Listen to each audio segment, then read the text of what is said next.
CEO of TeleworX, and I'm co-chair of the Neutral Host NaaS Solutions Group. And I'm delighted to host you for the next 90 minutes or so as we dance around the global world of the NaaS ecosystem with speed talks designed to expose the power of our business model. So I'm joined here today with an incredible panel. If you've been to some of the main stage discussions, several of them had the opportunity to speak there.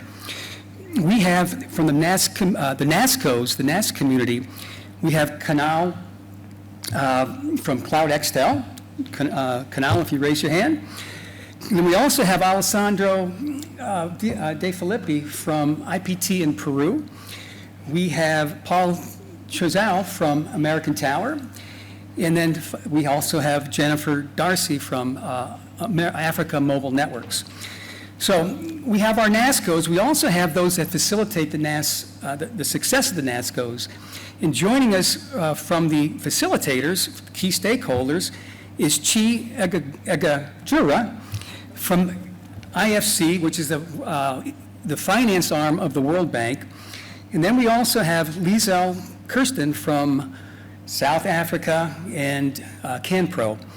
And then also a fellow co-host of mine, where is he? Hugo Nava, who's with NTT Data, facilitating success through systems integration, supporting NASCOs around the globe.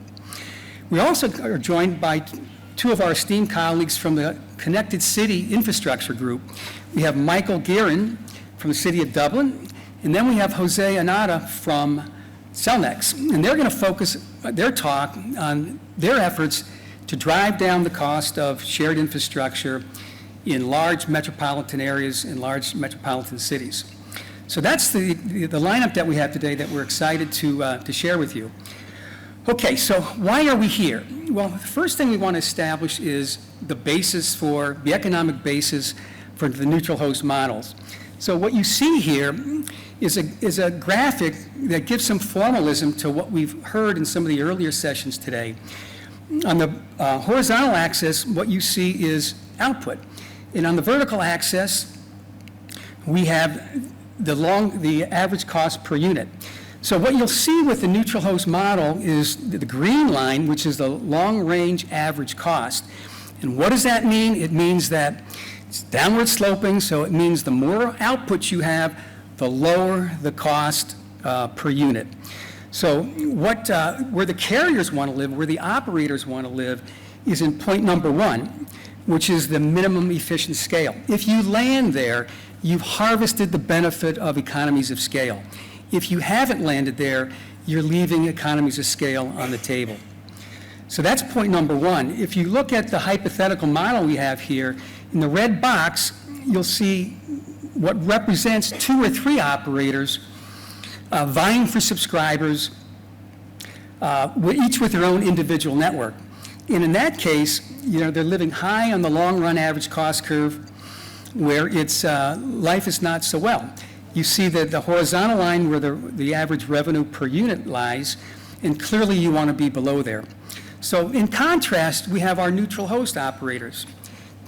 The distinction with the neutral host operator, as we all know, is it's one network, wholesale focused, living below the average revenue per unit line, and harvesting the economies of scale. So it's the fundamental premise behind the neutral host, and it's exactly why we think neutral hosts are now beginning to get traction. In the future for neutral host really looks promising because you really cannot defy the laws of economic gravity. So that's a little bit on our rationale for neutral host and why we're here. Let's take a look at the solutions group that I represent along with 3 other co-chairs who are all here today. So what we want to talk about here is the neutral host NaaS solutions group, our mission, our scope, and our structure. So quite simply, the mission of our solutions group is to galvanize and catalyze formation and deployment, formation of NASCOs and more deployment of NASCOs. And the scope that we apply our mission is across 3 segments. What are those 3 segments? Well, we have mobile, we have fixed, and we have in-building. Now, you'll see later today that we have representatives from each of these segments, very different in their own rights, and we'll be talking about focusing on each of them as we traverse through the speed talks. And then lastly, the structure of the NaaS Solutions Group. It's led by myself and my 3 co-chairs that serve as a steering committee to drive the outputs and the deliverables that we are about the business of. And we'll focus a little bit about that just now. So what are we doing? What is the activity of the NaaS Solutions Group? Well, we like to think we're generating high-value content. We like to think that all of our content is relevant. We want you to be the judge, and we encourage you to take a look at our website, and you'll see case studies that cover the success stories that many of the people in this room have been fundamentally involved in. You'll see white papers that touch on technical issues, business model issues that are also, very useful for anyone who's in the business of considering NASCO formation, operators who are thinking if that's right for their business, bringing in partners. You'll see playbooks that we've established that can walk you through, the business of the NASCO from the planning and the strategy, all the way through the network planning, design and deployment, and then operating the NASCO network. And then finally, you'll see our newest offering, which is the NaaS Global Tracker, which was touched on earlier today. So the NaaS Global Tracker is it's an online offering that literally tracks all of the NASCOs in 2 important segments, one being the mobile segment and the other being the fixed or FTTH segment. And within this tracker, we're covering, I think it's roughly 85 companies that are playing in 73 countries with over 140 deployments. So it's clearly an indication that there is lots of activity going on in our space. And if you track the rate of deployments, you definitely see an uptick over the last couple years. So that's what we do. Workshops. We deliver workshops for key stakeholders. Who are our key stakeholders? Well, they're certainly NASCO candidates. They're certainly operator partners. They're investors and they're regulators who often have the keys to the kingdom as we push to move forward in this field. So we encourage you to take a look at our website. Let us know what you think. So that's what we're doing. These are our activities of our NaaS Solutions Group. A little bit more on the NaaS Global Tracker. We talked about the global statistics panel that's tracking all of these deployments. We also have the profiles. So for every NASCO that's out there, for each of the 85 companies, you can go to our website. You can look at the tracker, and you get an idea of what company is playing, where they're playing, what business model they're incorporating, as well as the shared architecture that they're utilizing. We have the heat map, which gives you a relative intensity across around the world. Where are fixed access network, fixed NASCOs more prevalent in what continents and why? And then lastly, we organize it into descriptive statistics, which is a roll-up and an aggregation of all of the data that we have. And for the moment, it's in fixed and mobile, and in the future, we'll start adding the in-building segments as well, which is a new segment that we're putting an awful lot of attention on at the moment. So that's pretty much a roundup of the tracker. So let's take a look at what are our plans. So, unlike the downward sloping, long-range average cost curve that I touched on earlier, this is an upward sloping group. And we have a lot of interesting dynamic activities. We'll be announcing a couple of trials in the very near future for NASCO deployments with new business models.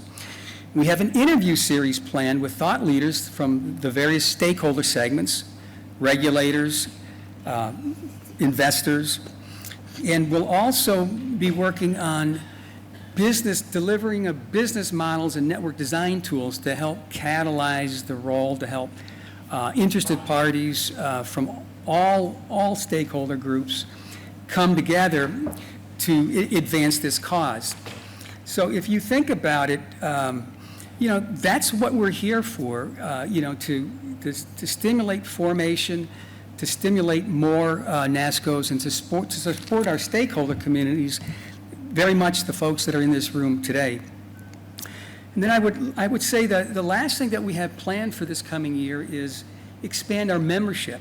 So we look at all of you as candidate members and participants and collaborators, and we urge you to take a look, see what you think, see if it aligns with your work plans, your scope, your vision, and let us know. Give us a call. Tell us you're interested. We're looking for more collaborators to generate the outputs, the collaborative outputs that this solutions group is known for. So with that, I'm going to suggest that we get on with the show and get on with the speed test, or the speed talks rather. And I'm going to call on my fellow colleague and co-chair, Hugo Nava, who's going to give us a glimpse into the NASCOs of the future. Hugo, take the stage. Thank you. Thank you. Thanks, John. Well, hello, everybody.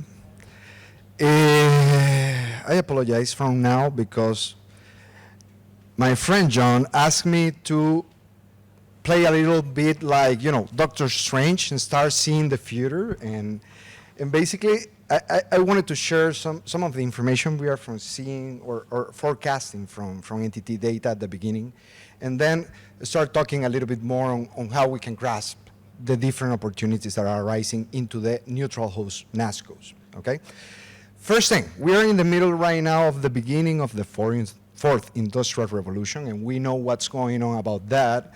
Everything is changing. Every industry is changing, any vertical, education, health, and so on.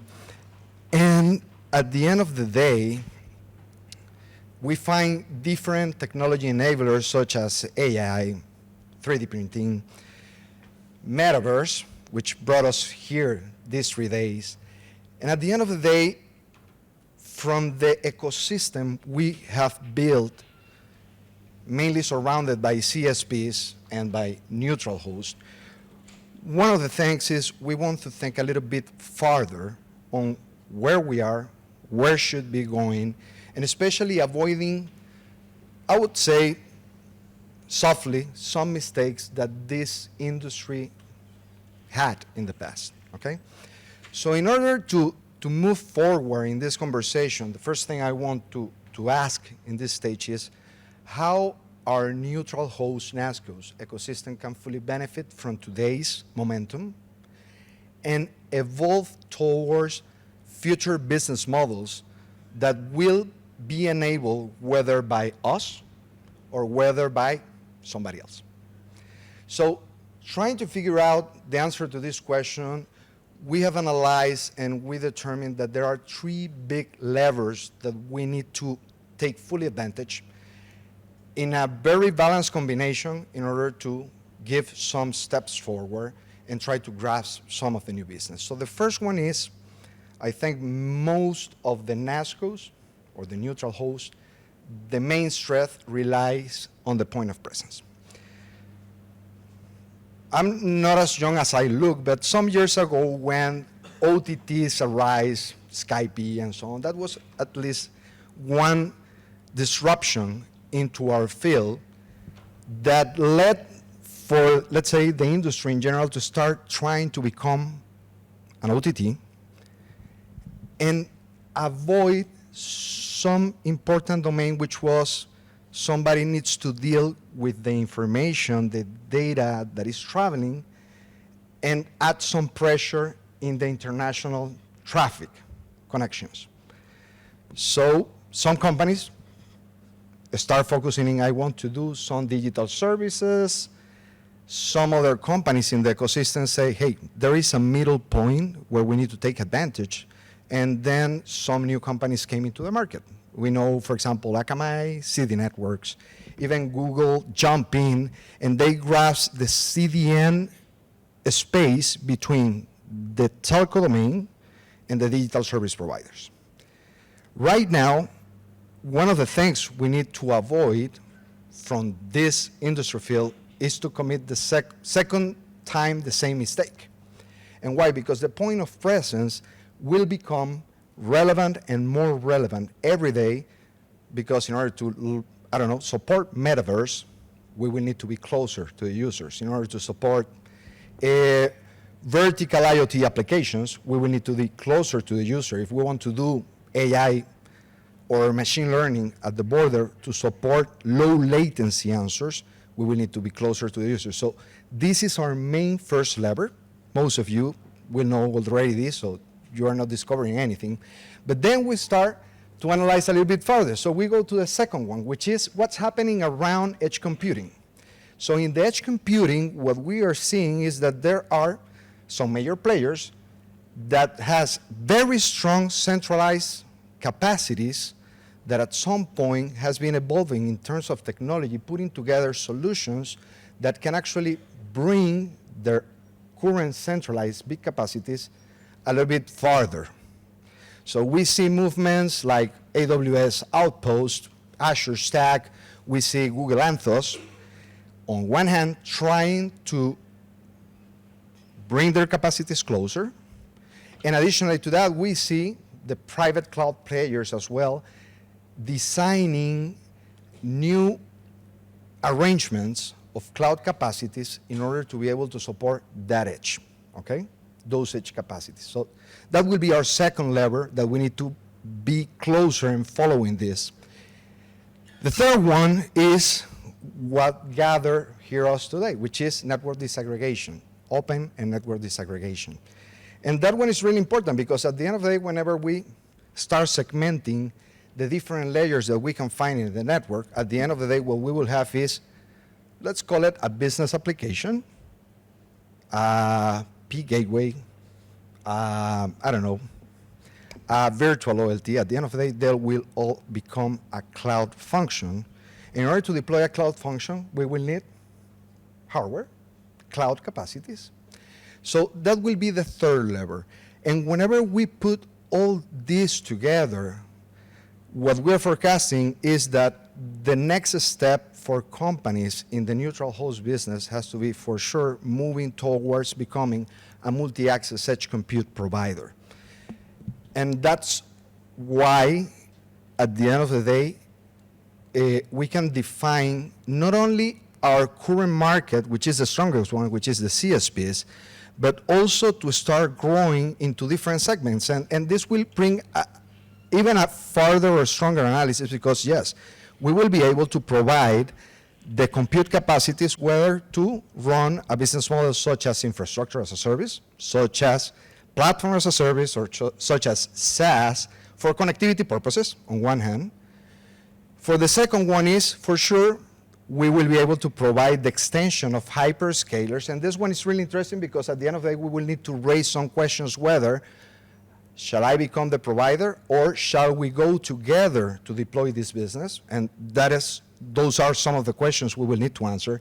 And the last one for sure is, shall I play a role in the verticals? I mean, all NASCOs are wholesalers, in majority, but besides that, our main business model relies on the B2B ecosystem. Whether I've activated those capacities will enable me to take decisions whether shall I move by myself, should I move with some other players in the ecosystem, because they will have more reach, maybe in the let's say, sales funnel.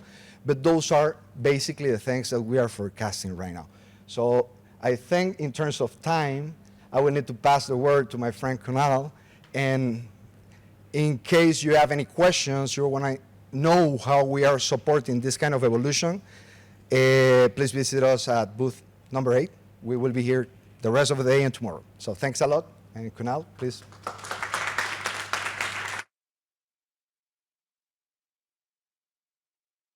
Hugo.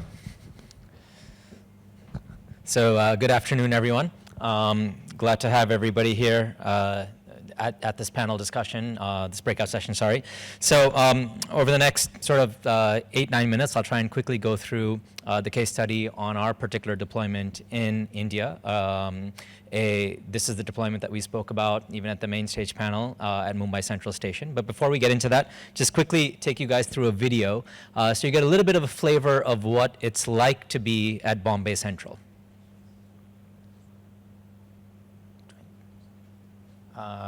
Sound? Guys? Should we start over? Thank you.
Great. So everybody's got a feel of how busy it is at the Mumbai local station.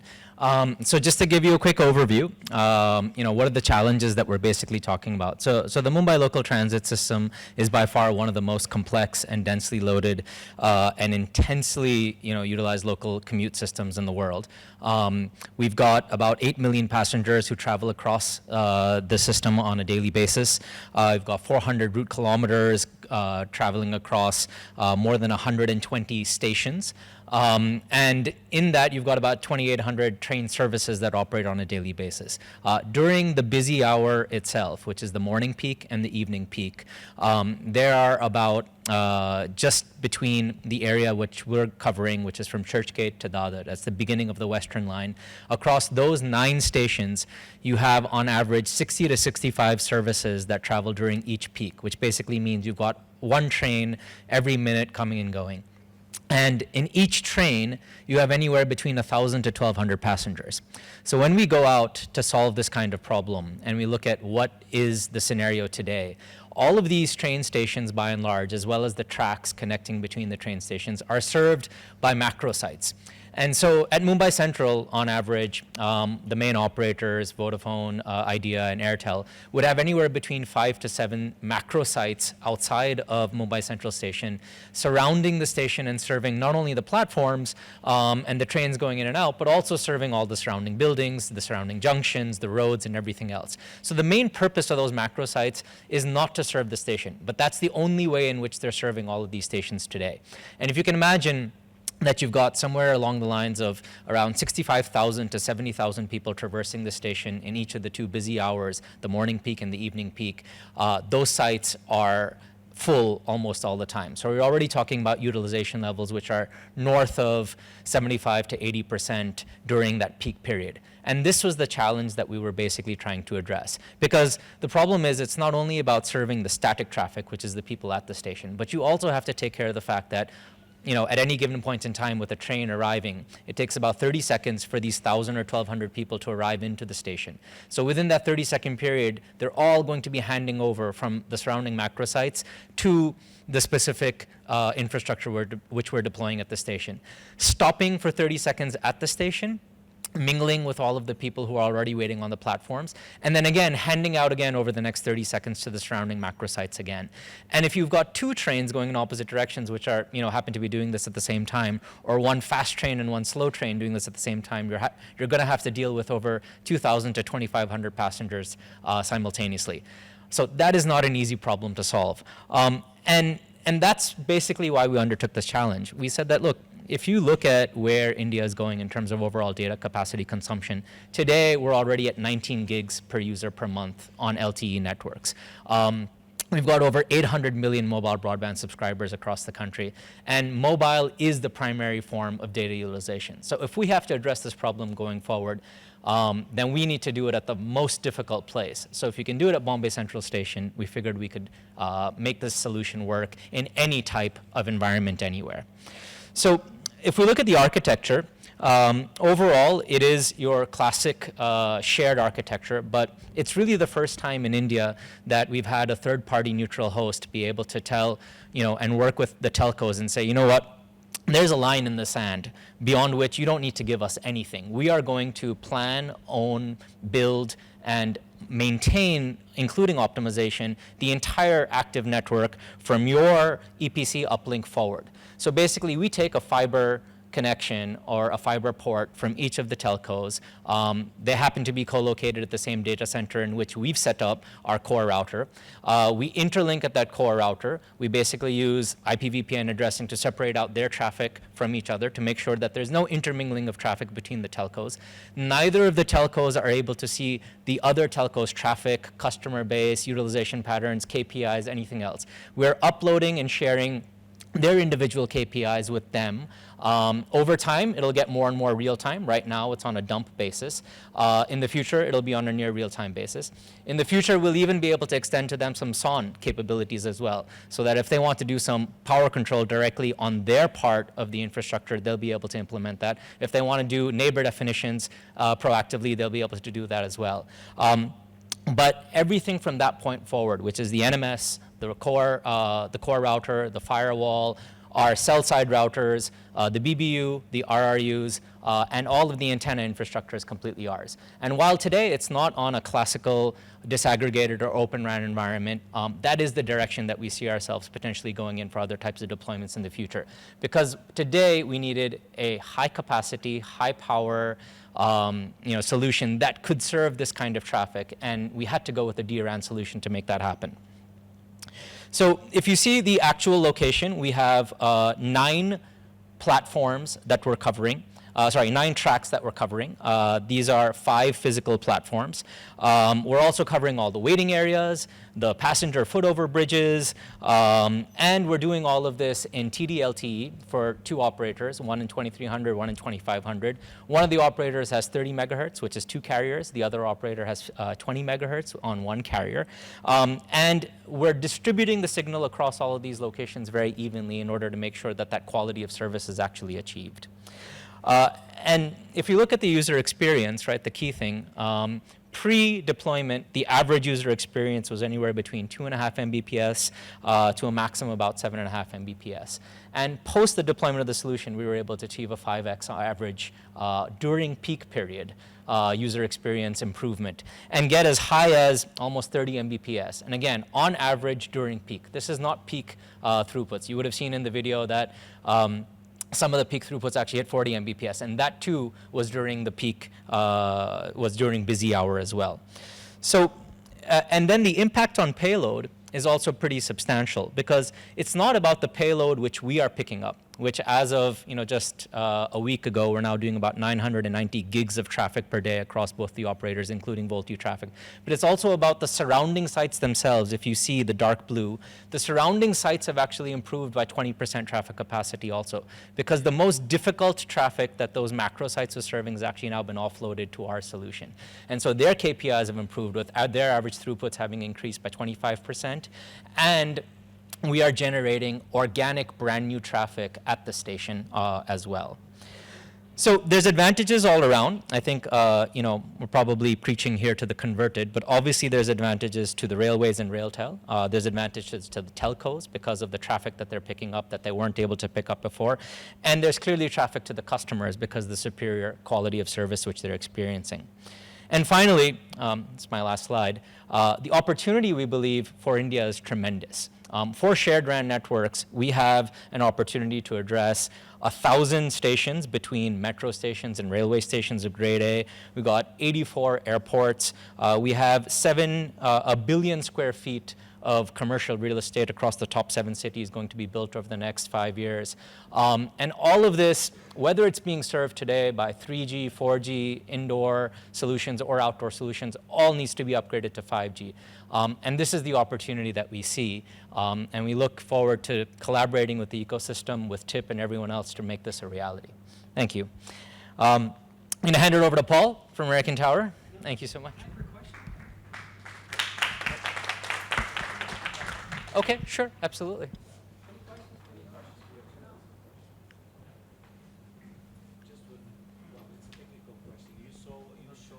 You showed a network on the Mumbai training stations. I understand why you set it up like this. The question that I'm asking is, what type of antennas do you have on the top? Are you talking about massive MIMO antennas? Are you talking 8x8 or 4x4? So these are, so we're deployed 2x2 MIMO. It doesn't actually even need 4x4 because since you really don't have a lot of reflections, a lot of it's going to be line of sight, so you're not going to get too much advantage of multiple MIMO paths. So, you know, as we heard Randeep say earlier, India is a very, very price-sensitive market. Okay. To go to 4x4 would mean more than doubling the cost. Yes. So 2x2 is sufficient to be able to achieve not only these types of throughputs, but even the payload which we're able to deliver. Perfect.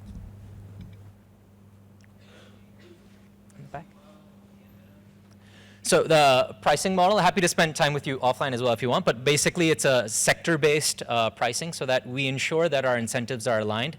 It's not only about, you know, your typical DAS kind of pricing, which is per square foot or things like that, because we need to maintain KPIs and we need to continue to upgrade capacity, right? We're at 19 gigs a user today. Since when we deployed this in April to even right now, surrounding organic MNO growth in Bombay in general has already gone up by 8 to 10% just overall network traffic. And that's going to continue to happen, right? So if you see that in 6 months period and you project that out over a contract that needs to be 10 years long, you need to make sure that it's, you know, us and the operators on the same side of the table, pushing in the same direction and, you know, achieving the same objectives. Last question. Yeah. What about the integration of any systems between you and the other MNOs? So it's basically standards-based, and we have done, you know, basically your X2 as well as, you know, working very closely with the operators to ensure that we have the handover part in particular solved for. Right now, you know, it was made a little bit easier because we are doing Nokia to Nokia in both directions, but the integration work, and, you know, Yash, who's our head of technology, is over here. You can catch up with him later. We've done it in such a way that even if it's multi-vendor, we'll be able to essentially operate in the same way as well. Thank you so much, everyone. Paul.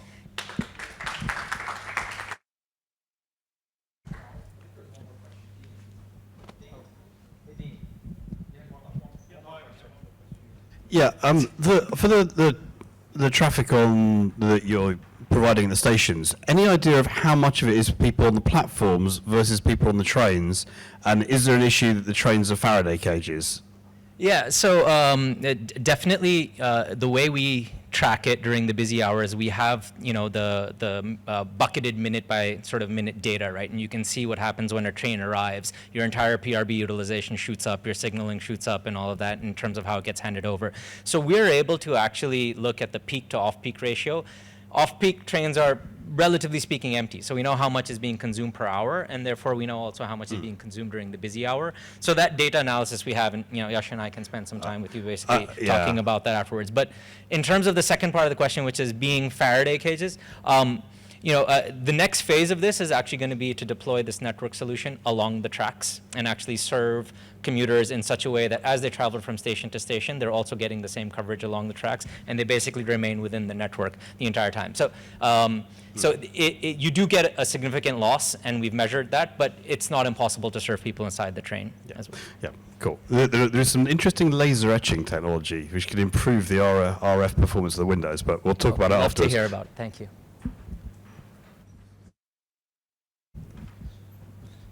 Hi, everyone. Paul Choiseul, Vice President of Transport and Networking for American Tower. I'll be talking to you guys about our NaaS implementation for FTTx. First of all, American Tower. So, as our last name would imply, we are primarily and foremost a tower company. Because of the fact that we are a neutral host operator, that's basically ingrained into our ADN. So when you see some of these other things these tower adjacent verticals that we have been deploying, they're there primarily as a way to support the tower business. The ones that I'm going to be primarily discussing today are optical fiber and a little bit of what we're doing on the in-building side. So, tower. Why, if it's American Tower, not American Fiber, why are we getting into the fiber business? Primarily, it's been through the requests of our customers, the MNOs, who in some cases work as MSOs in the countries where we operate. In 2016, we had an opportunity to acquire an operation in Argentina that had a very interesting FTTT, a fiber to the tower network, and some passive GPON. And at about the same time, we had a chance to get into FTTH in South Africa with Frogfoot, a partner that's basically taking care of the entire business. In 2018, we went into Mexico. We acquired a large metro Ethernet operation there. In 2019, we deployed our V1.0 FTTH NaaS, which is primarily made up of off-the-shelf components, off-the-shelf elements. Not a very standardized platform, but it works. In 2020, we deployed an FTTH pilot in Colombia.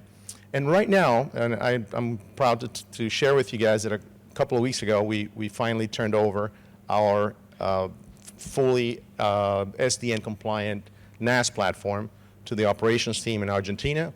And there was a press release about it from our friends at Nokia. So essentially, we're on our way to deploying a fully compliant, fully SDN-compliant platform, and I'll be discussing a bit more on that in the coming slides. But a bit on why open access. Why does that make sense? At the end of the day, it's about opportunity, and it's about revenue, and it's about savings. The ability to deploy a network, a very expensive network, a fiber optics network, in different latitudes. If you look at the cost of deploying in South Africa, for instance, where you're looking at $750 per home passed, but then you compare that to what it would be like in Argentina, where it's a fraction of that, those costs need to be taken into account. And when you deploy a network where you're basically, your metric is homes passed, what you're looking for is higher density, right? And the higher density, you're able to achieve it if you're able to share the network among virtual network operators. So we deployed this NaaS platform, and we focused on SDN, and we focused on an architecture that would allow us to automate the orchestration of everything that happens on the platform, from provisioning all the way to post-launch support. So this is a zero-touch platform, allows us to offer wholesale services to our VNOs, our customers, simplifying the onboarding of the tenants, making it as simple as, if the customer doesn't have the wherewithal to develop, to write into the APIs that we've developed, they're able to use a web-based interface where, there's going to be some swivel chair integration, but they're able to start working day one. From the virtual network operator, we simplify their operation. We give them time to market. They're able to take advantage of a network that somebody else deployed. And we give them the autonomy to control the user experience. It's a bit of what the platform looks like from a diagram perspective, but essentially what's important here is that our NaaS receives the commands from the customer's BSS platform, OSS BSS platform, and we're able to let them know where we have facilities, and we allow them to provision with every requirement that they had for that customer, all the services that they need. They're able to pump them through our network, and we allow them to continue to be the face in front of their customer. We don't participate in the provisioning, the final provisioning of the equipment at the customer's residents. But we take care of the network. We make sure that the fiber is wholesome, that our NaaS is functional, that the lights are green in the equipment, and we'll take care of the level 2, level 3 NOC requirements. I don't know if you guys have any questions until this point. Okay. And this is the end. This is the end game. So the end game for us is how do we leverage what we've learned to be able to deploy something that we're deeply interested in as American Tower. So this is our in-building 5G deployment that are leveraging what we're doing on the GPON side. And earlier this year, working alongside NTT Data, Red Hat, Telefonica, Verizon, and several folks, we worked together on a TM Forum Catalyst project that brought a lot of these concepts together. So essentially, American Tower plays a role of the neutral host operator, where we would deploy the network in an airport environment, basically turning that airport into the edge.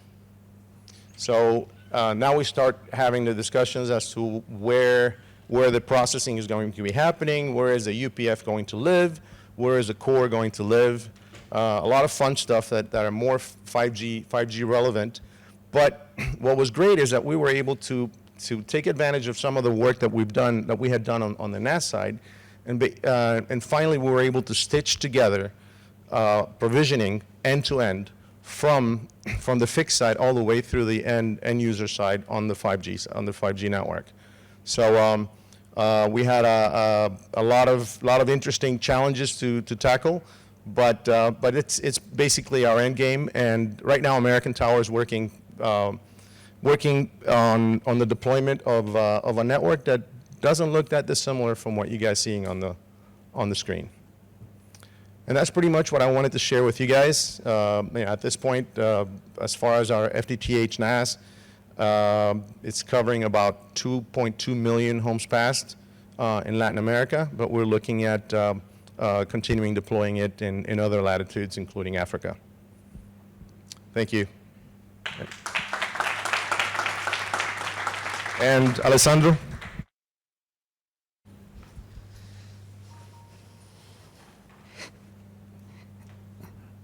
Hello, I'm Alessandro Difilippi. I'm CTO at Internet para Todos, and I'm also co-chair of the Neutral Host NaaS Solution Group. So today I'm going to talk a little bit about our experience as a mobile NASCO. We're actually a rural mobile NASCO. IPT, or Internet para Todos, or in English, Internet for Everyone, has four participants. It's Meta, Telefonica, IBD Invest, and CAF, that is the Latin America Development Bank. So actually this born in 2019, in May of 2019, with the idea of connect the unconnected. And actually that's what we're pursuing. So we start with a base of 2G stations. Actually this was how IPT started. We have some nodes over the rural areas of the 2G. And then we have two major projects. The first project was to these two sites to be converted to 4G sites, 3G and 4G sites. And also we have a project to start building from scratch a greenfield sites over some population that have no service. The idea was to run everything with RAN sharing in order to reduce CapEx, in order to be more efficient in the energy part and have less hardware. So actually we take advantage of how with the spectrum allocation in Peru of the MNOs to try to reduce as much the amount of hardware that we're putting on the sites. So this year we got our third MNO.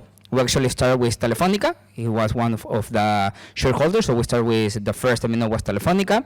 Then we had Entel last year, and this year we had Claro, it's American Mobile. So right now we have a big challenge because we have three major operators, each one with a different SLA, each one with different KPIs, each one with different ways of asking us for the alarms of the network, because actually we run the network. We are a completely run operator. We do not own a core. We connect with each operator's core. So the challenge, that's the operational challenge. And on the field challenge, as I say, we're rural. Peru is a big country. We have 3 different marked geographies: the coast, the mountains, and the jungle. Each one of them with a different reality. So this is the challenge on the field. So now, after 3 years, this is a little bit a comparison of the numbers that we have from 2020, 2021, and by the end of 2022. This is the forecast by the end of the year. So we pass from having 1 MNO to 2 MNOs to 3 MNOs. This is already where we have the 3 tier 1 operators of Peru. For traffic, actually we went for 3.5 petabytes per month, and we are planning to close with 7.2 petabytes per month. This is considering all our network. And then we have 2 major KPIs for us that are really important, is how we can give more coverage, or actually coverage, to a new town. Because there are a lot of towns that actually have no coverage. And as we are using RAN sharing to provide the service, I have the ability that when we put a new tower, a new radio, a new base station, we can bring the coverage of the 3 operators. So actually dynamize a lot the market. And we're starting to see that what was going on in the urban areas is now going on the rural areas. The same market share of the rural areas is really similar to the market share of the operators in the urban areas. So that's a trend that was really interesting to see how this happened also in the rural areas. So we start, as I mentioned, the first we received a 2G network, and now these numbers are all related with 4G. So here is the amount of 4G towns we covered. And I used the word coverage, I'm referring to Peruvian regulation, right? Because we have a regulation that when we can call that something is covered or not covered. So these numbers are based on the Peruvian regulation for 4G. On 2020, we have 12,000 towns covered, and on 2022 we're planning to finish with a little bit more than 15,000 towns covered with 4G service. Again, coverage referring to Peruvian regulation, and I state this because this change, right? They can change depending on how the regulation changes. These are RF measurements, and the last number that we're showing here is the population. How much people is covered with 4G service, right? And this is considering the sites, the new sites that we're building, greenfield sites that we're building that go directly for 4G at some towns that have no coverage at all. And another part of our second project that is that we used to have a 2G service and we're moving to 4G service in that same town. So referring again to 4G service, we went to 2 million people covered to 3 million people covered. And well, this is my last slide to see a little bit numbers of IPT. We currently have a little bit more than 3.4 million mobile users of our network. And it's important here to state that we do not have our own spectrum. Our way of doing this as a NASCO is we are using the spectrum of the operators. So actually these are users that are going through our RAN. But again, we don't have a core, right? So everything is related to RAN. We have more than 3,000 nodes in rural areas, 3,000 sites all over Peru, all of them in rural areas. We have more than 1,000 sites with 4G coverage. So the other one are still in 3-year 2G. So actually our goal is to have all our plant for 4G with 4G service. We have more than 50 towns covered with 4G presence. We have more than 2.8 million people covered with 4G service. We have 3 mobile operators in the network. And actually we were one of the early adopters of Open RAN. We have more than 500 sites running on Open RAN. We have 3 vendors, 2 regular RAN vendors and 1 Open RAN vendor. So actually we have been able to test since the early stage of Open RAN in IPT's network. And the last graph here actually is how you read this is how many people and towns are in Peru. 33 million people, approximately more than 100 towns. LTE of IPT covers 2.89 million people and 15,000 towns. And there is a lack of LTE for 2.65 million people. And this is important, it is distributed in 55,000 towns. And that's the real challenge, because are the smallest population. So for most of these towns, we're also working with the operators and the government to try to work through the operators, but with the government as some kind of incentive to the operators to start covering these small towns. I mean, 50 people towns, 100 people towns. Actually, our average is around 700 to 800 people. We have bigger than that, we have lower than that, but for really small towns, like 150 people, it's almost impossible to do it completely private. So, but this is something that we're going through the operators in order to be able to cover these last towns. So, well, we still have a way ahead of connecting Peruvians, and well, I think this is a model that actually is helping to see in a real life how shared infrastructure is a good way to help the operators to gain coverage without doing their own capital expenses. And yeah, that will be it from my side. So, well, I will pass. Jennifer, I think there's a question.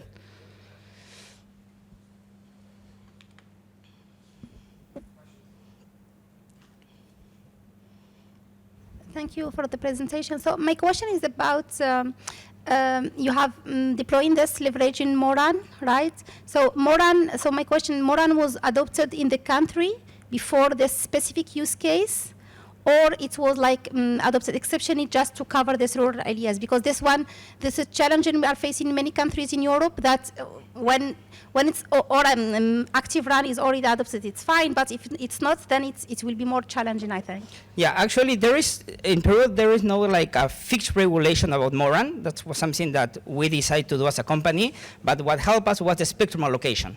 As a spectrum allocation of the operators kind of similar in each band, well, not every band in the same band, but this is something that we decided to do by our own.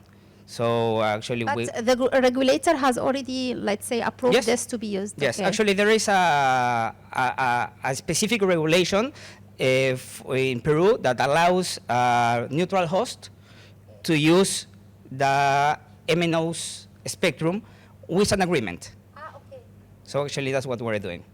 Maybe my second question is about the technical solution used. It's you are mostly using macro sites, big towers, or maybe you are using specific solutions when it comes, especially with some location with very low population. Actually, most of our sites are macro sites. We use 15 tower height, more or less. We have some, usually our Open RAN solution is more likely to a small cell, but from the point of view of the definition is a macro cell in there. So everything is macro, everything is out there, 15 tower height average. Yeah. Thank you. I wanted to ask if you apply the same network design for each MNO, and how do you troubleshoot end-to-end issues because you don't have access to the core? Yeah, these were the two questions. Okay, yes. Actually, well, as we use in RAN sharing, we share the radio in most of the cases, and the BBU of our nodes, but we have different carriers for each network, for each MNO, sorry. So as we operate the RAN, and the E node B, sorry, is IPTC node B, so actually we collect all the counters and all the alarms, and we have a platform that actually allow us to correlate alarms to counters, to KPI, so actually we're seeing what are the problems or how is the network performing. And all that information we send to the MNOs, not real time, but we send all alarms and counters to them. So actually, by the end, we are actually running and operating the network from them. But we also share the information. Thank you.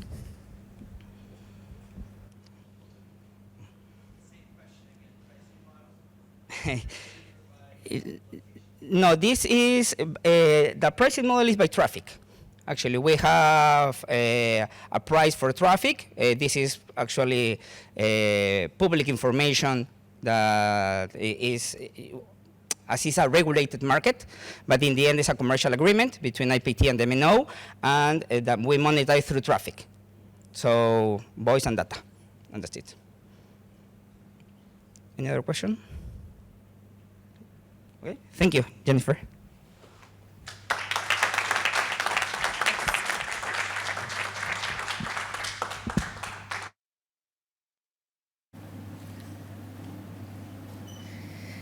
So my name is Jennifer Darcy, and I work in the projects team at AMN. So AMN is, we're a network as a service company that builds, owns, operates, and maintains mobile network infrastructure in rural Africa. Network as a service model allows us to offer a wholesale service to a retail service provider. And in this context, we deploy sites where the MNO has absolutely no plans to deploy their own infrastructure. And then we offer that network back to the MNO as a service. The business model works particularly well with revenue share, so that both the NASCO, and that's us, and the MNO are incentivized to grow adoption. We also make all of the CapEx investments, and then the MNO's direct costs are deducted before we share any of that revenue. So there's absolutely no risk to the MNO of any OpEx losses. We focus on rural and ultra-rural applications, and we feel that the network as a service model is well suited to allow operators to expand that coverage deep into rural areas with no CapEx investment and no OpEx risk. This is really crucial in the rural sector, where revenue per user is very, very low, and the risk of the site being unprofitable is high.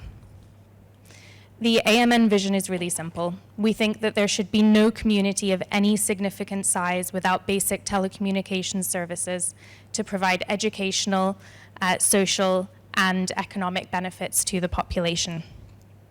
So today I want to talk to you a little bit about how we do this and how we've developed our product to best cater to these communities.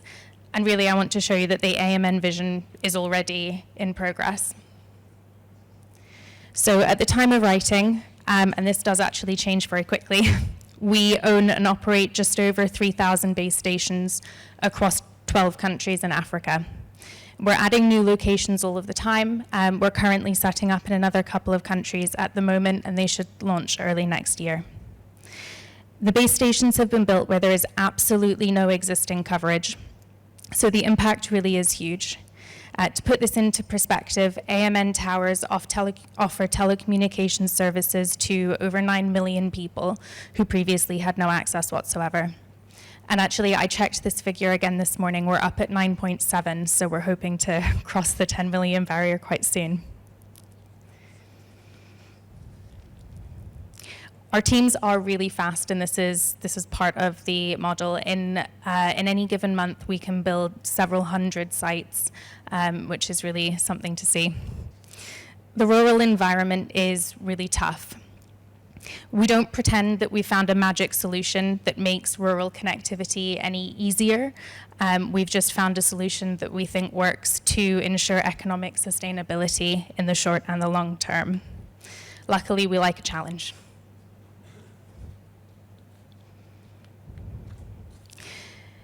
So network as a service is crucial because it allows us to do what we do best, and that's manage investment, infrastructure, and eventually the network itself to ensure economic stability and sustainability without the need for any cross-subsidization.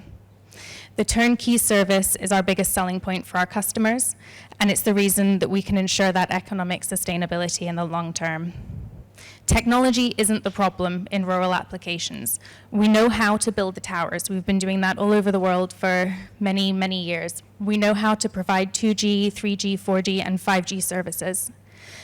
The difficulty is making those solutions economically sustainable for the rural application, and this is where we've had to get a little bit creative.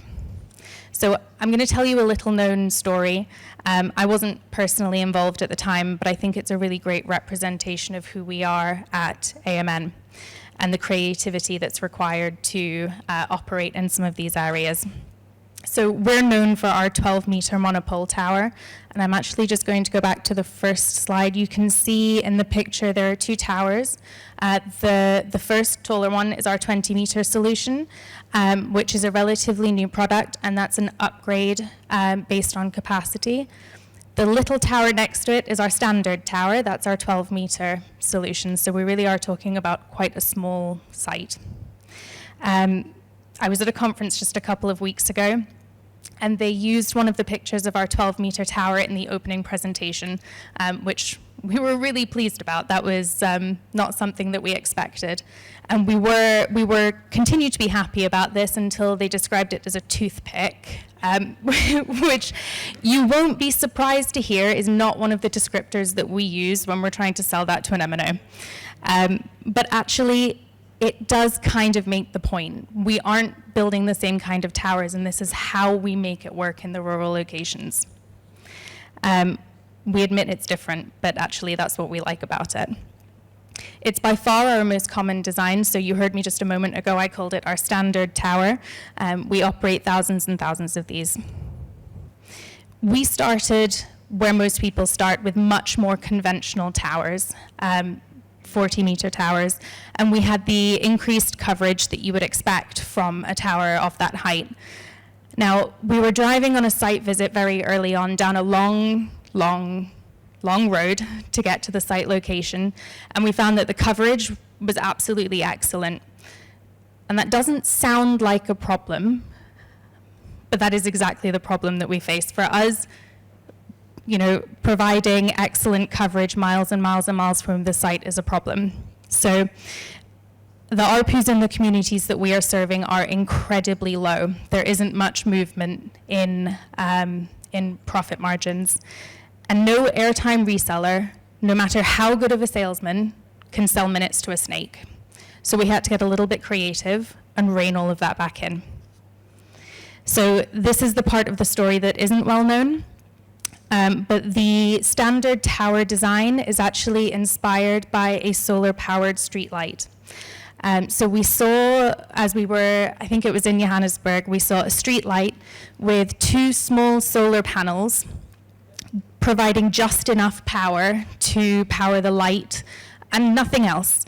And the tower had one purpose. It was to provide the light for its pocket of the road. And then there was another one a little bit further down to do exactly the same. Now, there's a reason why we don't build 40-meter streetlights to provide light over colossal areas. It's inefficient. And in the communities that we serve, our tower was inefficient as well. So the best part about this design is that it's entirely standardized. Every 12-meter site is exactly the same. There's exactly the same brackets, the same screws, and we know what is in every single one of those towers. Don't ask me what the screws are, I don't know that bit. But we as a company, we know absolutely everything about these towers. They are exactly the same. They're modular, which means we can deploy upgrades quite easily. Our teams can do this quite fast, and there's efficiency in that standardization. I think it was Henry Ford that said, you can have any color car you want as long as it's black. Now, we're not that rigid. You can have other towers. You can see the 2 pictures just here. But we are saying that we start with the 12-meter, and then we grow and we invest as demand grows. So there isn't any wasted investment. We're making that quite strategically as we go along. Now, I mentioned that we're connecting sites where there's absolutely no existing coverage, and that means that the impact of what we do is colossal. We have local teams. We don't employ any expats, and our teams do absolutely everything from ordering to site builds to network management after deployment. And we receive videos and images back from our teams when they're out on rollout, and it really is fantastic to see. So you can see in the still here, this is actually a screenshot of a video of our teams pushing one of our trucks up a hill. And they do get to the top of the hill at the end, but it takes them about 3 or 4 minutes, I think, to manage to get kind of out of this mudslide. We also receive videos of whole communities coming together to help us carry equipment when we can't get past kind of rabble in the road, and when there's absolutely no road whatsoever. And we see the same communities singing and dancing when finally they have the connection that they've been asking for. So it's really easy to forget when you're talking about site counts in the thousands and revenue and profit margin that actually each site makes a difference and each site tells a story. Thank you.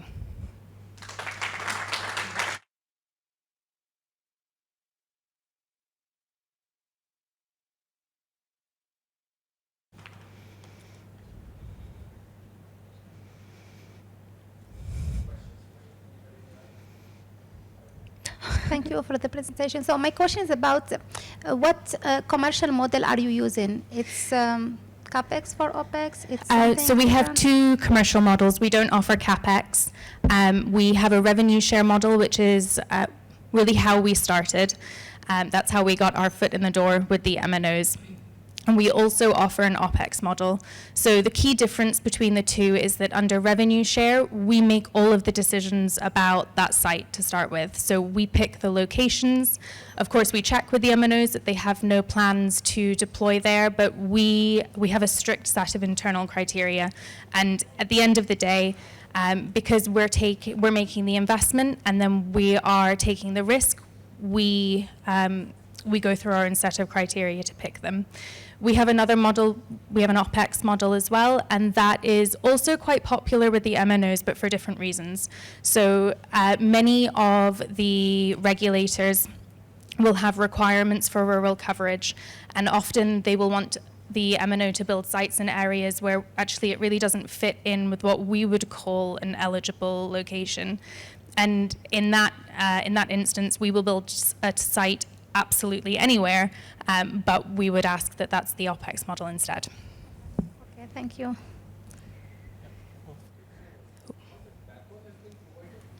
So we only use satellite backhaul at the moment, but we're exploring microwave backhaul for some of our busier sites and as we move into 3 and 4G technologies. I have a question here. I love the way of efficiency, or how are you handling efficiencies in the deployment and management, how to handle the network. What about systems? Have you found any relevant efficiencies on how to handle these networks, how to manage these same networks? Yeah, so so deployment's not easy, and then managing the network's not easy either. So, but we actually have our own system that works very, very well. So we have it's one software developer who works for AMN and just will design kind of the most spectacular systems. We ping every single tower every minute, so we have readings of battery performance, we have traffic as it's going through. We can look to see whether there are any link issues, and we have different sets of alarms that go off. So we then manage that very closely. So yeah, we do. Thank you so much. How many MNOs do you need for this model to work? So each site currently is only connected to one MNO. And I think where we're building, the fact that there's no coverage and the ARPUs are so low, that's quite important. But we work with several MNOs just to provide diversity across the investment. So predominantly we work with 2, and we are working on a 3rd as well. And my last question is, what is the area of coverage from your 12-meter monopole? It's about 3 to 5 square kilometers. So here we are talking about RAN NaaS infrastructure sharing. So my interest is actually what is the percentage of your OpEx model which you need to spend per site per month for the active part? So I think if we want to talk about some of the specific monthly numbers, I'm happy to do that, but we'll do that afterwards if that's okay. But we actually are an OEM in our own right now. So we acquired a company just a couple of years ago and brought that in-house as well.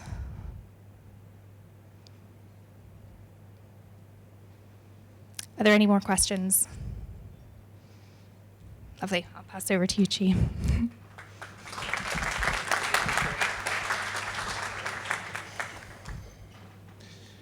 Thank you. Thanks for inviting IOC to be here. So I'm with the International Finance Corporation. We're the private sector arm of the World Bank. The World Bank, as you know it, is actually the International Bank for Reconstruction and Development. Those are the guys that actually lend to government, and they lend to developing government, so developing economies. And then you also have IDA, who borrows to the poorest government IC is the only one within the World Bank Group that lends to the private sector, and we're actually the largest private sector focused DFI in the world. Because we want to encourage projects in the more difficult markets like Jennifer mentioned, we have a group called MIGA that tends to provide political risk insurance on projects. So if you deploy a network in a certain location and a war breaks out, MIGA would be able to pay you back as a result of the loss that you've made as a result of the war. And the way you have investment disputes, the last group actually deals with that. In terms of our interest in emerging markets, IFC, like I said, is one of the largest. I mean, we've committed up to about 285 billion in various markets. We do about 32 billion of investment across various sectors, including the financial services, infrastructure, and what we call manufacturing and services and agribusiness. I mean, that's what we usually but that's our key focus. And I'm with the Telecoms group. Like I said, we do about $32 billion of investment every year. Now, based on what you've heard today, one of the things that drives us and our interest in the telecom space is the gap that exists in terms of connectivity. Now, we look at the benefit of connectivity in two ways. One is enabling connections to new subscribers, which GSMA is estimating is about $400 million subscribers that are expected in the next 3 years. We have to find ways to get those subscribers connected or those people connected, but also offering meaningful connectivity. So this is also where those small cells solutions that address network densification in order to allow meaningful connectivity for subscribers. That's where we also to come in. So this is what really drives our business. The fact that we need to find ways to connect these 400 million people. We know that it is going to be expensive to increase coverage from 90% to 100%, and so we need to find alternatives to be able to address that gap. Now, as IFC, how are we addressing the gap? One is we're investing in mobile networks. So in frontier markets, I think there was a recent announcement of IFC looking to invest in the newest network in Africa, in Ethiopia. That's one of the things that we do. We also look at towers. So we have spoken to ATC a number of times, but those are the kind of companies that we tend to invest in. We also look at broadband. So looking at connectivity from the submarine cables all the way to the last mile on a wholesale basis, but also on a retail basis. That's something that we also do.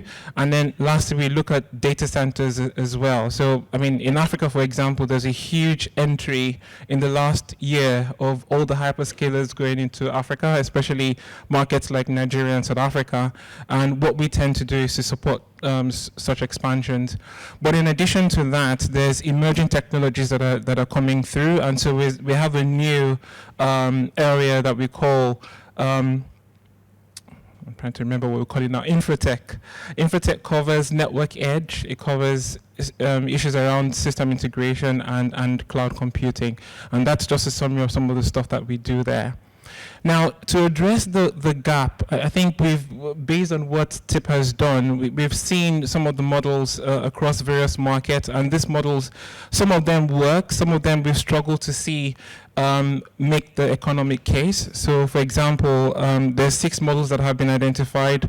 One joint venture in Finland, which is something that we tend to frown away from, especially in situations where there's a heavy government involvement or a heavy government requirement. Once government is involved, there tends to be a lot of inefficiencies, and private investors tend to want to keep away from that.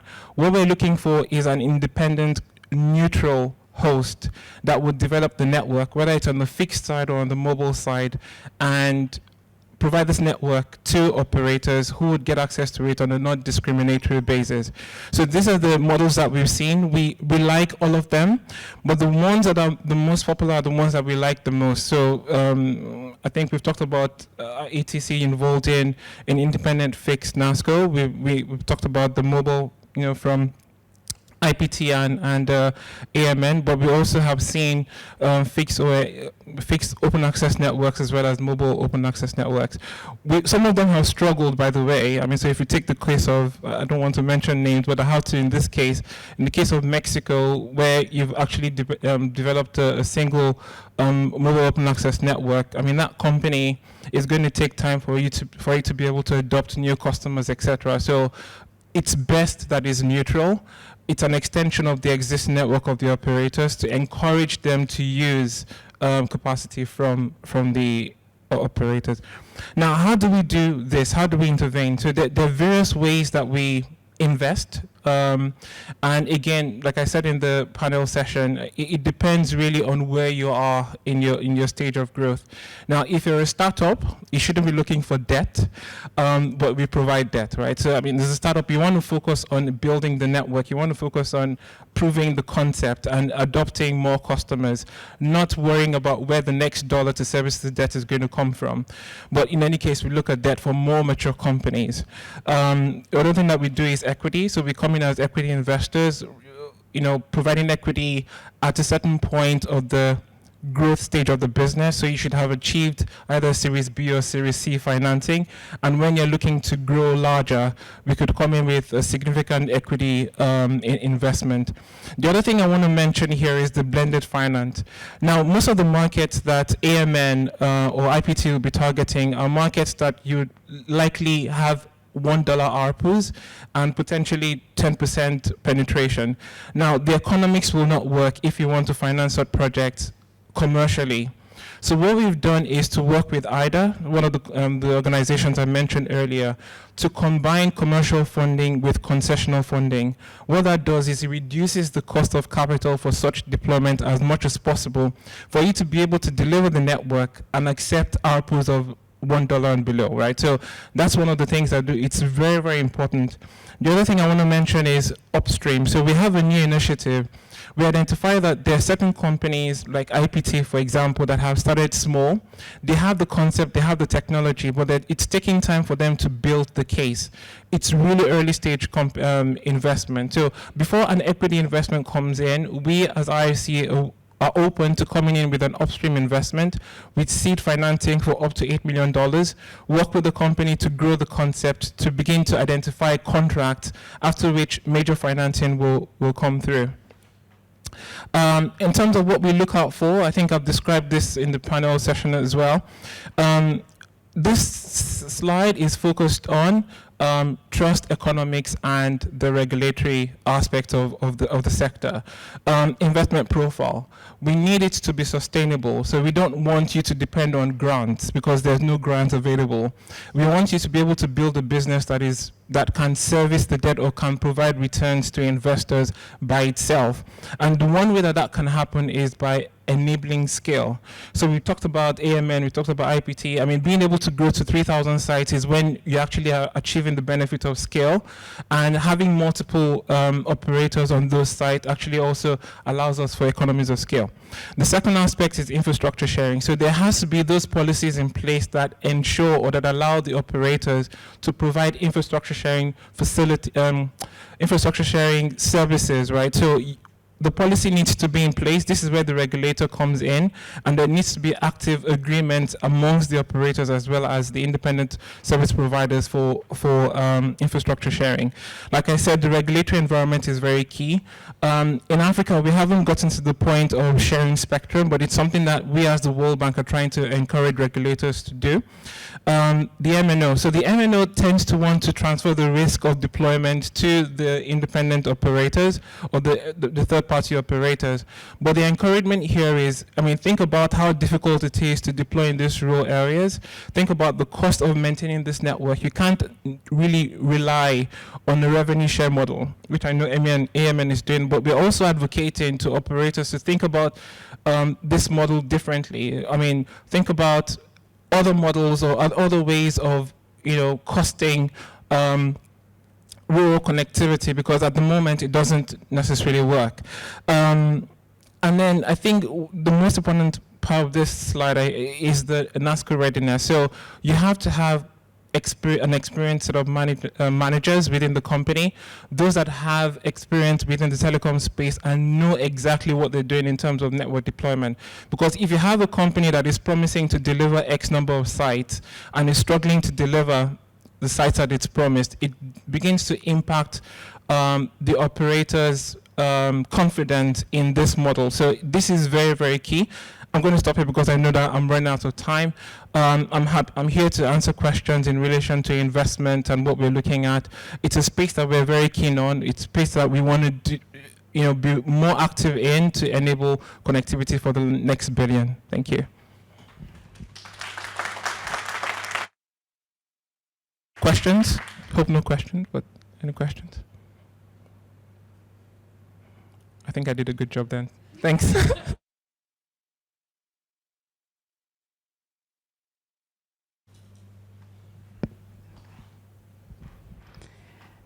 Thanks a lot. I'm leading into the next session that's going to talk about smart cities. So I'm going to apply our model more to smart city development. So Canpro was established in 2013, and our first big client was the city of Johannesburg in 2014. So they invested at that stage in almost have their own infrastructure, and they needed the communities of Johannesburg to use this infrastructure. So our first challenge was actually to train 16% of the city of Joburg, which is about 6 million people. So our challenge was to use 3,000 youth and train 6 million people to adopt and use the city's infrastructure. So we came all the way back, and then 2 years ago, worked with AMN and tested this model in very deep rural Zambia. So the model I'm presenting this afternoon, I don't know how many of you were in the session earlier, we focused more on rural Zambia, but I think I'm going to focus on the smart cities. Oh. So I don't have any words here. Huh? Different way? Oh, okay. Okay. Okay. So I'm going to talk about how we address adoption barriers through digital ambassadors model. Okay. I did talk about this, but I do want to emphasize it again. Whenever we say we help with adoption, people go, yes, yes, the poor marginalized communities. No, no, the city of Johannesburg do not consist of marginalized communities. Adoption is a problem, and that includes me. I mean, I always feel I represent the users. My bank changes the app, I'm not using it.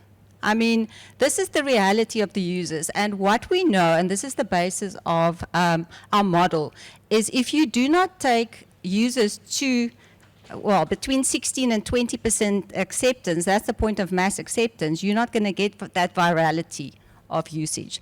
So I'm very happy to now quote a report that came out last week that 3.2 billion people within mobile, the footprint of mobile networks are not using it.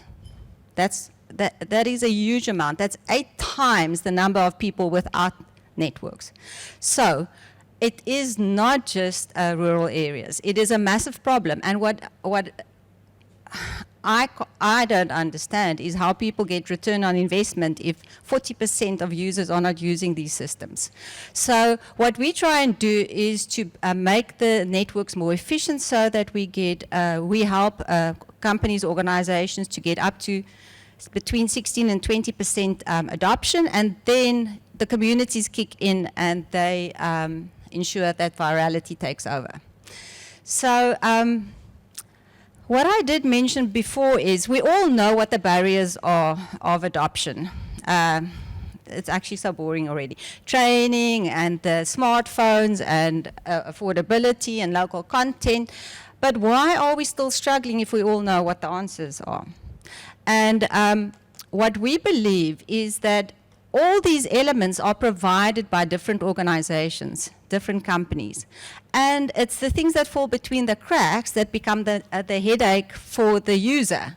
And the users are not equipped to deal with this. It's usually system issues that they can't deal with. So what we provide, and this is our model, is we basically enable organizations like the City of Johannesburg to contract. Well, there's a long story. You first have to select, and then you have to train, then you have to equip, then you have to contract, and we performance manage. That's a long story, but in short, enable companies to contract local people to, as digital ambassadors, to integrate both the technology elements of a digital ecosystem as well as the enablers that's required to ensure adoption. So, this involves quite a lot of functions. So often we start off with these ambassadors doing surveys so that we understand communities. Because they do their work on an application, we immediately see what the issues are, we can address it. But their services can expand from providing skills to monitoring the networks. We got into a lot of trouble because of what the operator said was happening on the ground, so all the politics around that. But in fact, the ambassadors are a very cheap way of ensuring that your systems on such a large scale are working. Okay, so these ambassadors, depending on the different ecosystems, we identify different issues, but as we identify the issues, their contracts are expanded, and eventually they represent more than just one company, and this is the beauty, is they start integrating this system that's fragmented and it's causing all the issues. So the digital ambassadors then establish and maintain the smart ecosystem that helps with the adoption. So smart, we just said these are just all the elements. It's basically the smartphones, mobile broadband, access to it. As I explained, we all assume if there's networks, there's access. But for example, in the rural areas, people were transacting in cash, and we first had to convert their cash into mobile money in order for them to buy a talk time, to convert to data, to load to their phones, to then start accessing services. So access is a big issue. And that's why the banks are also interested in what we're doing, because these digital ambassadors now almost become banking agents. Okay, something that I haven't highlighted is the relevant services. So because we have a community platform, the ambassadors show the users how to start uploading their own content. And that starts making the digital world also more relevant for people. And then, of course, the training, although we tease that at the end, we often start with training. Okay. So now this I haven't focused on, but I'll just take my last minute to explain this. How do we scale it? How do we control these for example, 3,000 youth roaming across the city where we can't even see them, and we're paying them money? I think it was about 40 million rand at that stage for the 3,000 ambassadors. So we have 2 applications. The one in blue, Mara.community, this is our training platform where we train the users on, and where they start becoming confident, and where we integrate the digital world for them. Once they are confident, it's easy to get them to navigate to other applications. On the other side, we have the WorkPro app, and that is where our ambassadors record their work. This enables their work to be verified and invoices generated, so that I know in Africa it's very important to show how you are doing enterprise development and how much money you are paying towards these enterprises. So the WorkPro enables us to scale these projects to ensure that there are lots of youth enterprises able to do work for a lot of organizations. And the combination of these 2 applications provide a live dashboard, which usually is where we find and identify the challenges and see how we can address it so that the project eventually does reach the outcomes that are intended. This is what I just showed, the impact we made within 3 months in Zambia. I'm not going to go over that again. Why there was a sharp increase there was the week we delivered the smartphones eventually, because we refused to introduce the smartphones at the beginning, just to show it's not just the smartphones that increase usage. Okay. A last thing is our model has baked-in virality. I think that's important. It monitors infrastructure. It's actually a very cheap way to monitor infrastructure. It unifies services across a range of companies, and this is where the problem starts. And I think what is wonderful, it creates a new digital economy, especially where there's no real opportunities in some of these villages, or where there's a lot of job creation required. And obviously it brings about social change. I'm not going to go into that, but it's absolutely amazing to see. Okay. What I'm passionate about is to say we cannot keep on seeing adoption as just a bit of awareness, a bit of marketing. If we do not put this as outcomes as part of our projects and allocate funding to it, we're not going to see adoption happening by default. So we need to, in a way, see this as a way of getting the best of the technology that we've invested in. And I think that's why I say it's not just the people that executes responsibility, it's also on a higher level where we need to start talking differently. So thank you for your time. Okay, now to smart cities. Michael?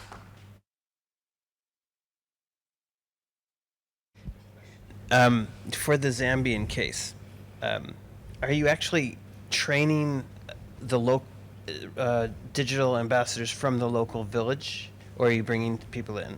And you're actually training 20% of villagers? That's impressive. Okay, that was easy.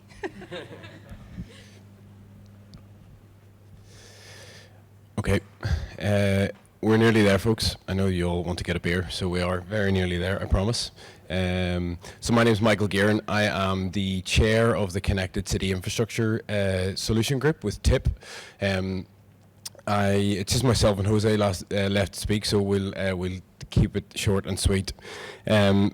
There are multiple solutions groups within TIP. You can see Network as a Service there, and it's closely aligned with the Connected City Infrastructure Group, which I have chaired and co-chaired with Neil Bullock, who's here today from TIP.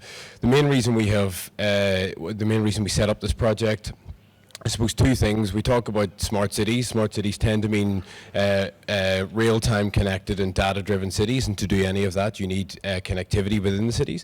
And then also we're here talking about Open RAN and everything else within the telecoms industry. I think about 56% of the world's population live in cities currently. That's going to rise. So to get to those populations you need to be able to deploy telecoms equipment in cities, but right now cities don't know how to do that. So the challenges for the operators, you can see there, many of you will be aware of these challenges. It's difficult to deploy in cities, it's very expensive to deploy in cities. Cities don't have the correct policies in place at the minute, and there isn't lines of communication. So what that tends to mean then, for cities themselves, they have a lot of challenges. So they want to provide connectivity, but they don't want you to put anything near their nice assets. They don't want you to strap anything onto them. They don't want to give you power. They don't actually even know where their assets are. And if they try to map them, they don't know whether they're suitable. And they don't want disruption in a city. So if we're talking about the 5G deployments like we have over the last couple of days, instead of, as you well know, 3G and 4G, you could have assets deployed every couple of kilometers. If we get to 5G, we're going to need small cells and we're going to need deployments every couple of 100 meters. How do we do that in cities? So we set up a project in Dublin initially in Ireland. So I've been leading the Telecoms projects for the city of Dublin for the last 4.5, 5 years. And I suppose the big thing that's come out of today is that you can't do this by yourself. So Dublin City Council, working with TIP, got together, I suppose, everybody that we needed in the ecosystem in Ireland to make this project work. So the goal for the city was, how can we utilise the assets that we have, and then how can we deploy new assets that are neutral host assets, either passive or active. For some context, we had a project for 2 years before this with an active neutral host provider who had their own spectrum. We naively assumed that if you would put this little box on the top of a pole, it would just propagate the signal of all three operators and everything will be solved. That's not how it turned out. So we decided to simplify it. We went for two different types of passive neutral host deployments. And you can see that we had all three operators involved, and the two types of deployment that we had were with Big Belly, which is a bin company, and Ligman, which is a smart pole company. The deployments then, I suppose for us, we wanted to not only address the technical challenges, I think as somebody alluded to earlier, I think the technology isn't really the problem, and it's either the commercial side of it or the people that are involved a lot of times in cities. So there are a lot of challenges that we need to overcome, not necessarily the technical ones.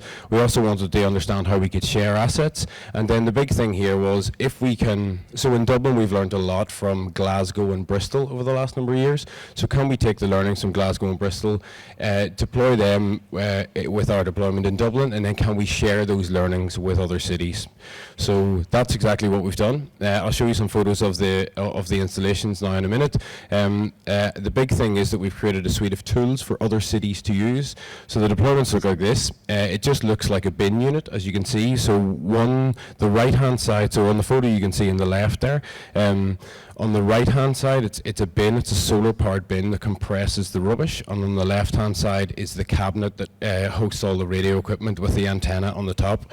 So we deployed these solutions in Dublin, assuming that we would get a lot of pushback and there would be people complaining via Twitter and everything like they normally do with the city.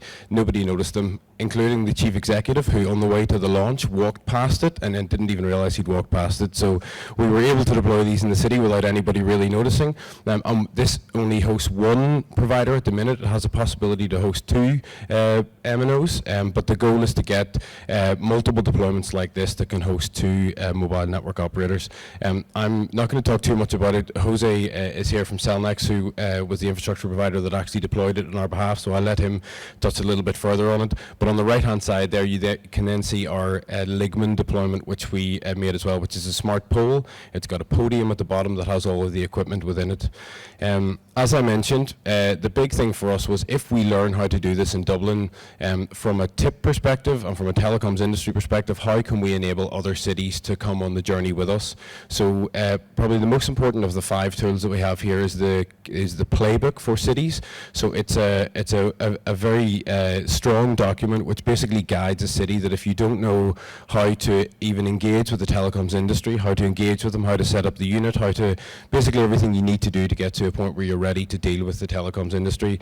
There's a street asset technical reference which we shared some of the assets that we've analysed, needs assessment, capability, and a life cycle manager.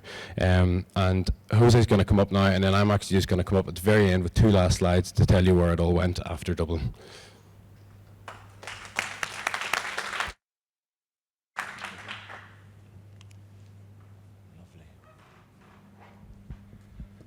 Hello, my name is José Antonio Aranda. I work for Cellnex as a Global Innovation Project Director.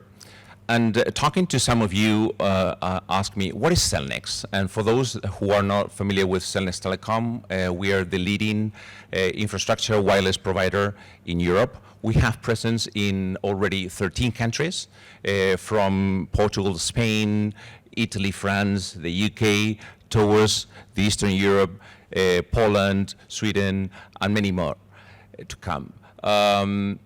This is one of our main assets in Madrid, because we are here. We thought, okay, we are also conditioning the skyline of the city. This is 200-meter towers that we do have in Madrid. You're all welcome to come and visit. And we use it not only to convey the signal of the mobile operators, but also the TV signal. That's our model. And where do we see the growth? So the growth we see in 5G. Why? We already know. In the next 5 years, there's going to be a tremendous growth of the number of users moving to 5G. People are going to start using more and more data. But also, people will start using new services, and they will require more quality of service. It is estimated that in the next 6 years, the amount of subscribers that will start using only 5G will increase to 60% in Europe. And what are we doing? We are already preparing with the mobile operators for the last few years into building those new networks. We are building microsites, new microsites. We are conditioning rooftops, but also we see a lot of potential in the use of small cells.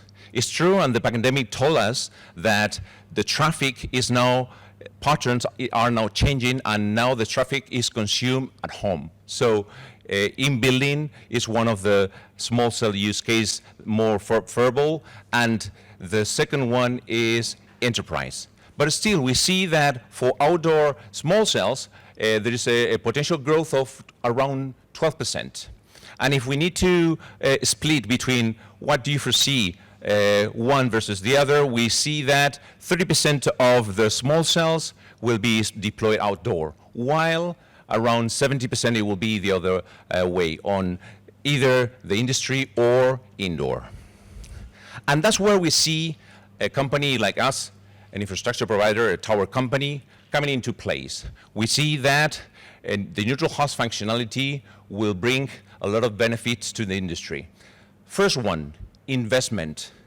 We are chairing the European Wireless Infrastructure Association, and we have made different reports, and the European industry is able to invest 160 billion euros in the next few years just for 5G if the mobile operators would like us to invest. But also we reduce the time to market. We are able to facilitate a reduction of cost, and also we increase the number of mobile operators that we have in our towers. We have a tenancy ratio as an average of 2 to 3.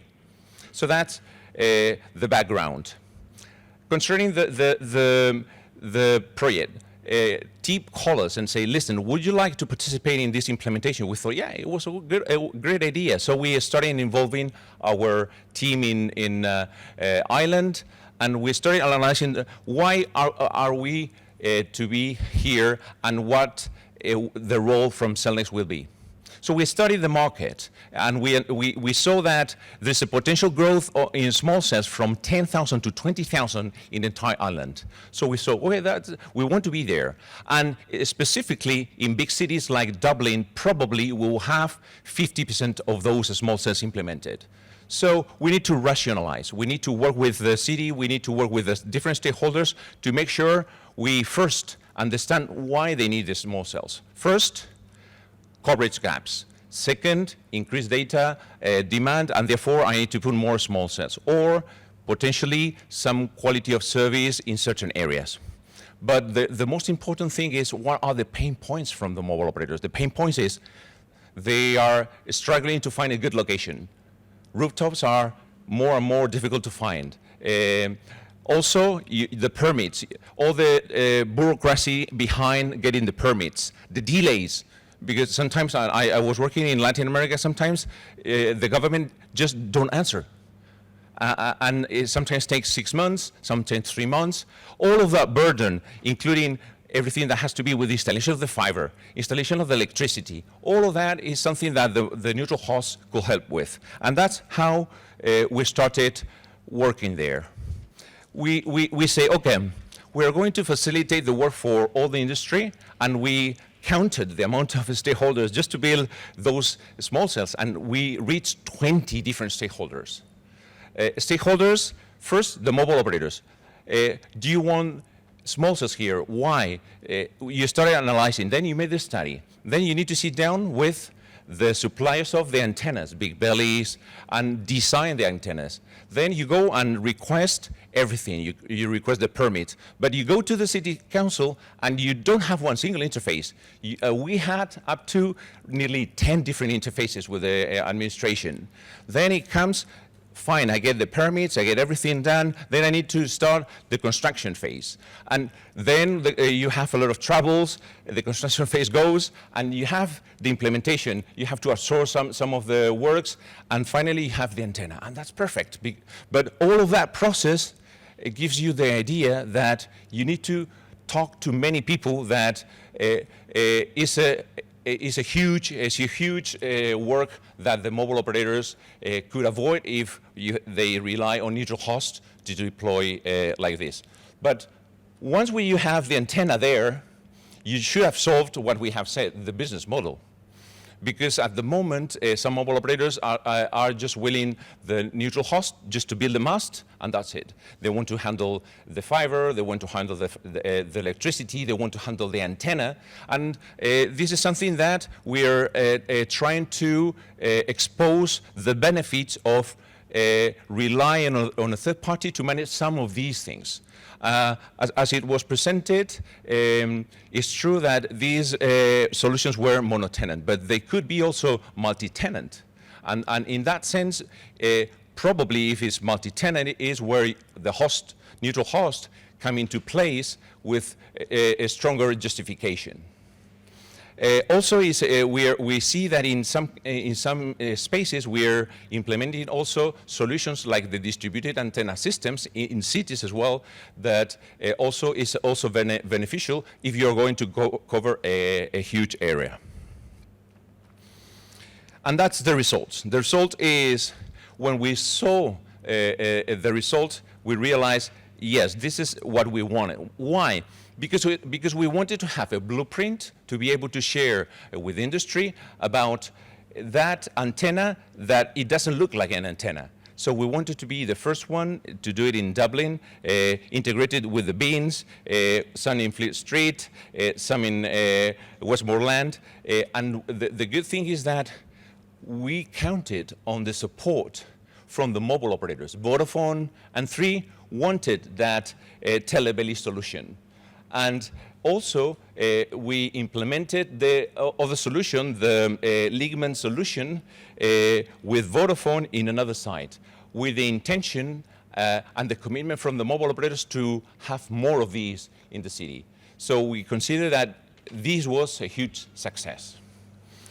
I wanted to explain to you some other examples, not as innovative as in Dublin, on how we work with the cities, like London, for instance, when we implement small cells. You see, this is a typical lamppost. The antenna is just hanging. It's not hidden, but that's fine. At least we have a solution. And in the base, we have all the fiber. At the base, we have all the electricity. And if not, we have built fiber on behalf of the mobile operators, 15 kilometers of fiber in London. So why is this special? Because we did an agreement with 14 boroughs in London, and you have here, I brought here 6, 7 examples, where the city put at disposal of the industry 200,000 assets. And that's incredibly valuable, and that has driven the mobile operator to start requesting neutral host solutions. And in August, we announced that we reached 1,000 antennas already in London. But the good news is that now we have 1,300 antennas. So this is growing enormously. And this proves the saving of cost, the efficiency, and the role that a neutral host can have. My last word is, but is this only a London City thing? And is this something that is happening only now? No. The first city that we built with a small cell was Milano in 2010. Then we decided to go for a DAS model, where we built the towers, we built the antennas, and we aggregated all the traffic in some control rooms where the mobile operator inserted their data traffic.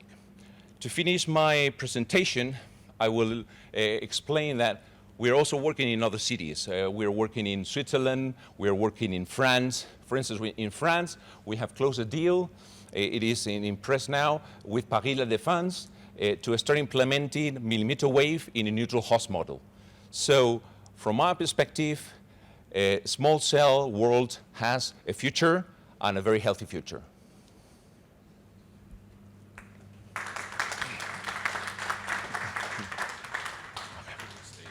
Yeah.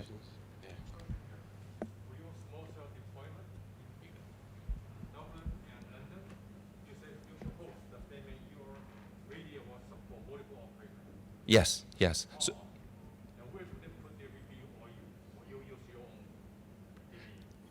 No, we're just using the RU because the baseband or the DU, CU is provided by the mobile operator.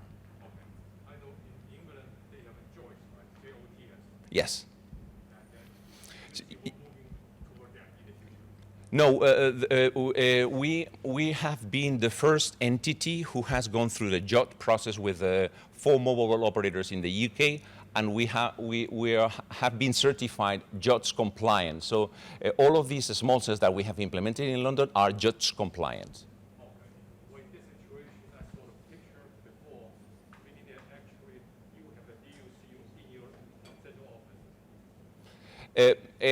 No, in this case in London, we are working in several other projects where we manage the DU. This is the ambition from the neutral host to go beyond just the purely things that you have in the antenna. And a model that we hope to be implementing in the future that we are testing in pilots is that we manage at least the DU, because the CU we see that is going to be hard, that the mobile operators will rely on a third party to manage and control the antennas. Yeah. All right. So, two very... do you want to do another question? So just one more question. In the example that you have mentioned, where you're reusing the existing infrastructure, the city infrastructure, the radio in this case was provided by you, so we are also providing the active, let's say, equipment, and then leasing this up to the MNOs to use it? Yes. So the idea is that we wanted to have an integrated solution. So everything that Big Belly and Ligman has built is an integrated solution. So the owner of the antenna and who builds the antenna are these lamppost providers. Mm-hmm. And therefore, we manage on their behalf and with the requirements of the mobile operators. So we first collect the requirements. What do you think? In which frequency do you want to transmit? What is the bandwidth that you will expect? Blah, blah, blah, blah, blah, blah. You collect the requirements. You sit down with the Big Bellies and Ligmans. You design the antennas that it will go on top of that, and then you offer us a service. Mm-hmm. Okay, thank you. Okay. So just to conclude, I suppose, I mentioned all of the findings that we had in Dublin. So as TIP, we have, I suppose, acknowledged that we can upskill cities and bring cities along in the journey. So we now have a City Telecoms knowledge sharing forum. You can see the cities involved there. So all reasonable size cities. Some of them are much further on than others. LA is much further on than most. So what we're trying to do here is for the cities that are further on, can they help the cities that are earlier in the journey? So what we're planning to do, there's an initial 7 cities involved. We're now hopefully hosting a roundtable at the Smart City World Expo in Barcelona in 3 weeks for around 20 to 25 cities. And then after that, we're exploring with these cities, would they like to do topic-specific sessions? So you can see some of the topics there: policies and permitting, open data and asset mapping, engagement with the market and procurement is a big one, assets, small cells, neutral host models, internal engagement is a big challenge as well, and then the legislative and policy landscape. So the goal for, this is with my TIP hat on rather than with the Dublin hat on, is to try and help other cities and bring them along in the journey, and then build out the playbook so that we can give that to other cities to help them progress their telecoms journey. So everything that we're doing, as you can see here, is through collaboration and through knowledge sharing, and I think that comes out from what Jose said today, that we can only do this if we work together. So with that, I'm going to finish and hand over to John.